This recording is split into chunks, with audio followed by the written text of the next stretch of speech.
Want to get a historical perspective at what's happening today. Joining us is Professor H.W. Brands from the University of Texas at Austin. Thanks for being here. Delighted. So most people probably think of primaries when choosing the nominee for a presidential election, but that system started in the 50s. How did we go about it before that system came about?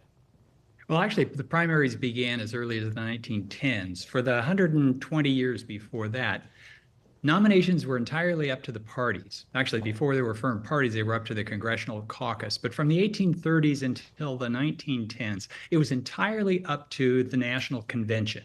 And the National Convention was staffed by delegates chosen by state parties. And they went not being obligated to anybody, but it was usually known what their preference was. The primaries, they really took hold in the 1910s and continued up to, well, essentially up till now. And increasingly over that time, the primaries became the dominant form of choosing the candidates. So it's been since really the 1960s, since there has been a convention where the winner of the primaries didn't already have a majority of the delegates and therefore hadn't already locked up the nomination. So this is new since the 1960s. And speaking of the 1960s, President Lyndon Johnson was the last president to not seek re-election. That was in 1968. Tell us how things played out then and what similarities you might see between those times and now. Well, I can guarantee you that historically minded Democrats dearly hope there are no similarities this year to 1968. Because in 1968, yes, Lyndon Johnson dropped out, but he dropped out early enough that most of the primaries were still to be held. And his vice president, Hubert Humphrey, was one of the leading candidates, but he chose not to run in any primaries. So he hadn't run in any primaries. He had no delegates who were committed to him by the primaries when the election took place in the summer of 1968. And nonetheless, he had the support of, well, what you could call the party bosses, in effect, the superdelegates in those days.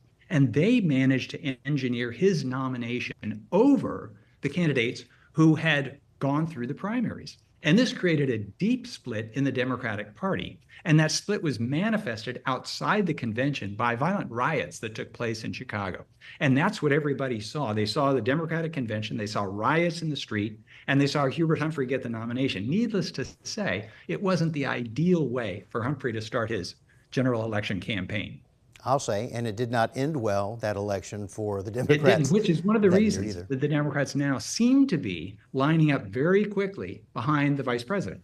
Because if ideally they will get this done, they will have enough endorsements ahead of the convention that it'll be very clear that she has won. So the convention will simply be a coronation of Kamala Harris, just as the Republican convention of last week was a coronation of Donald Trump. You could certainly see the benefit of having that. So there's a lot of talk over the delegates and their votes at the DNC. Doing some research, we looked into 1980. I'm sure you're familiar with that, the Democratic National Convention.